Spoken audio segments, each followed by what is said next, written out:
எதையாவது புதுமையாக செய்தால் வெற்றி நிச்சயம், அவ்வளோதான். சார், மைசூர் பாக்கு ரொம்ப கேவலமான ஸ்வீட்டு. ரொம்ப காலமாக அதை வச்சே ஜோக்ஸ் போட்டுருந்தான் இல்லை. மைசூர் பாக்கால் அடிக்கிறது, மைசூர் பாக்கை சுற்றி வச்சு தட்டுறது, அப்புறம் மைசூர் பாக்கை ஆடுற டேபிளுக்கு கீழே வைக்கிறது. ஆனால் மகாதேவ ஐயர்னு கோயம்புத்தூரில் அந்த மைசூர் பாக்குக்கு ஒரு மரியாதையை கொடுத்தாரு, ஒரு புதுமையை கொடுத்தாரு. என்ன? மைசூர் பா, அவ்வளோதான். இந்த பாக்குக்கெல்லாம் கிடையாது. நெய்யை ஊற்று சாப்பிட்டாக்கு. இன்னைக்கு உலகம் ஃபுல்லாக கோடிக்கணக்கில் வியாபாரம் ஆகுது மைசூர் பா. ஏன்? வித்தியாசமாக சிந்திச்சு. அப்படி தான் இருக்கணும் சார்.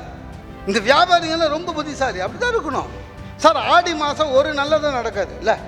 கல்யாணம்லாம் ஆடி மாதம் நடக்காது. நடந்தாலும் பிரிச்சுடுவானுங்க. ஆடி மாதத்தில் பிரிச்சுடுவாங்களா? வியாபாரம் டல்லு. அவன் யோசித்தான் சார். ஒரு 20 வருஷத்துக்கு முன்னால், ஒரு 5 வருஷத்துக்கு முன்னால் என்ன பண்ணான்? ஜவுளி கடைக்காரன் ஃபுல்லாக ஆடி தள்ளுபடின்னு ஆரம்பித்தான். ஆடி தள்ளுபடி அப்படின்னா எங்கள் கிட்டே இருக்கிறதுல சுமாராக இருக்கிறது, வியாபாரம் ஆகாதது கம்மி விலைக்கு தரும், அப்படி தான் ஆரம்பித்தாங்க. ஆனால் என்ன புத்திசாலித்தனம்?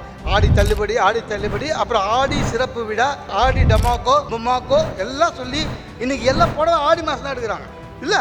கோயம்புத்தூரில் தானேங்க தீபாவளிலாம் முடித்த பிறகு அடுத்த நாள் ஷாப்பிங் கொண்டுடுவாங்க இல்லை.